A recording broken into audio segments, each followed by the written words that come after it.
Hello everybody, today I'm at the Detroit Auto Show taking a look at this all-new 2026 GMC Terrain AT4. This is an all-new redesign for 2026. Starting off up front, we are going to have the new updated front end. We have headlights very reminiscent to the GMC Acadia. Beautiful gloss black and brushed trim grille. Your AT4 badging is going to be on the driver's side, and you are going to get red powder-coated tow recovery hooks. Your sensor for your adaptive cruise control and your lane keep assist is going to be right there. And your front-facing camera is going to be underneath the M in GMC. Coming around to the side, just like the AT4 trims offered by GM, we have these really nice indicator lights on the side of the gloss black fender flares. Coming down to the wheel and tire setup, it looks like we have a General Grabber Sport tire.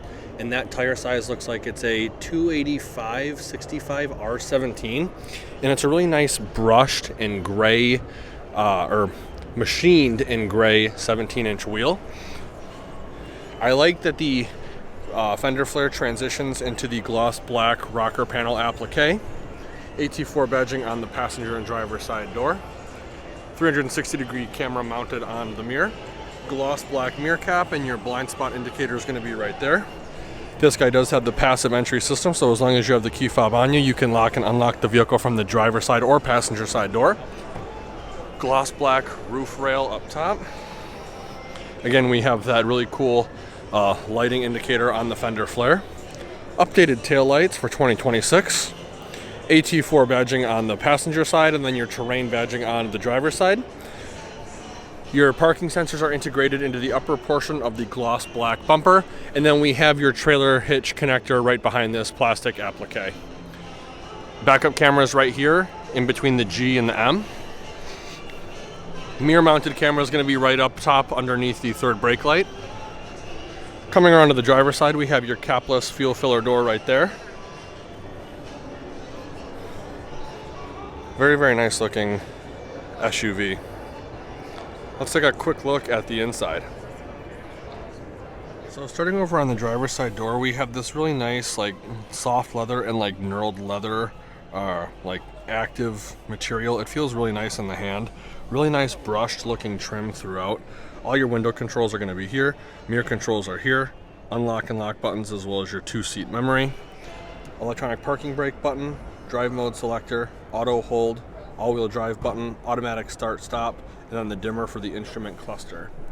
Coming up top to the dashboard, it is very minimalist, and it actually gives you a lot of visibility out the front windshield I should say. Coming down to the instrument cluster, it is fully digital. Unfortunately, I do not have the key fob, so I will not be able to control things for you. Working our way back to the steering wheel, it is a surprisingly very soft but like thick steering wheel. You have paddle shifters as well. Over on the left side of the steering wheel, we have your cruise control buttons as well as your gap adjustment for your adaptive cruise control. And then we have a little gear with an L in it. I don't know specifically what that is. If you know what that is, put it down in the comment section below. And then over on the right side, we have your steering wheel mounted call buttons as well as your heated steering wheel button, and then all the controllers for the center LCD display. This guy does have a push button start. Right here we have the fully digital instrument cluster. This is a very minimalist style instrument cluster. Everything can be controlled from here. There are just very few physical buttons, which are actually all right down here in a row. I believe everything can be controlled from here. Radio, Apple CarPlay, Android Auto, all of your settings, and then when the vehicle is actually on is when you get access to these buttons. So I'm not 100% sure what these buttons do off the top of my head. I would imagine some of them are like traction control, hazard lights, and stuff like that. I believe I've done a video on the Acadia, which is very similar to this. So these buttons will actually have functionality once the vehicle is on. Underneath that, you have a USB and USB-C outlet with a nice storage tray right here. 2 cup holders right here, and then a really nice generous sized wireless charging mat. Right down here we have an LED lit storage compartment. Really nice AT4 leather, and then that active material on the sides. Glove box is going to be right here. Coming up top to the vanity, it's going to be LED lit for your passenger as well as the driver. Up top on the headliner, you got glasses storage right here. Cool little aviator logo right there to indicate it's for glasses.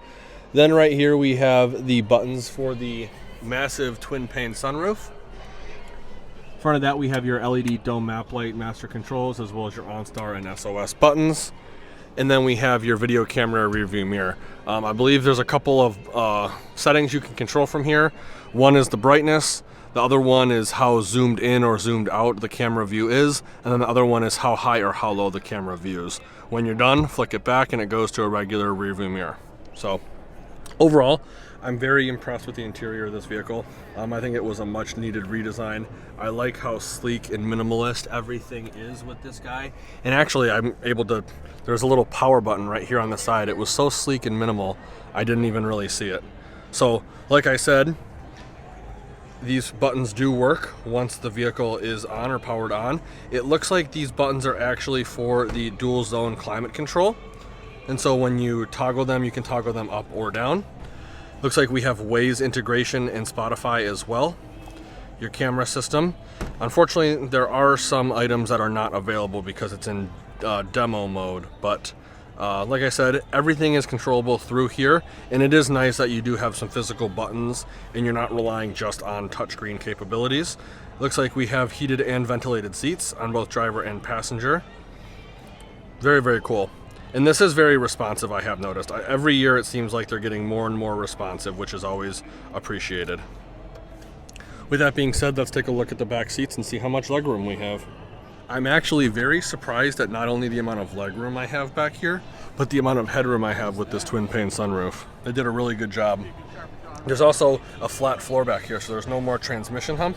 So the person sitting in the middle here doesn't kind of get shortchanged on the amount of legroom they have. You are going to get storage in the form of pouches behind both driver and passenger seats, heated captain's chairs, as well as it looks like 2 USB Type-C outlets right down in there. This center seat does have a fold-down armrest / cup holder. And your grab handles, hanger hooks, and LED map lights are integrated into the outermost portion of the headliner because of the twin pane sunroof. Very, very nice. Let's take a quick look at the trunk and see how much cargo space we have. So there's a couple ways to open the tailgate on this vehicle. The first way is with the key fob. Second way is actually on the door. I forgot to go over it. It's right by the cup holder on the driver's side door. You push it and it will come up. And the third way is the more traditional way. You're going to come up to the M in GMC. You're going to push the button. It's going to beep at you a couple times. Lights are going to flash. And then it's going to automatically open up for you. LED cargo lights on both sides, which is actually really nice. It does illuminate this really nicely for you. You are going to have some in-floor storage, and it looks like the spare tire is going to be underneath that felt piece. You also have a 12-volt outlet on the passenger side of the vehicle, and these seats do fold down flat, giving you access to an almost load flat floor, so you have tons and tons of cargo space in this guy. When you're done doing your business back here, come up to the passenger side of the vehicle, push the button, it'll flash and beep at you again, and then it will automatically come down for you. Let's take a quick look at the generic Monroney. So here's the generic Monroney on this guy. Again, it's a 2026 GMC Terrain AT4 shown in Summit White. All of your equipment is going to be right down here.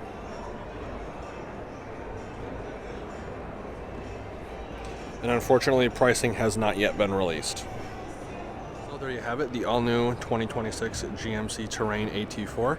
If you enjoyed the video, please consider giving me a like and share. If you want to keep up to date with more auto show content, be sure to subscribe to the channel, and please be sure to check out all the affiliate links in the description below. Like always, thanks for watching, and we'll see you in the next one. Yeah, watch it here.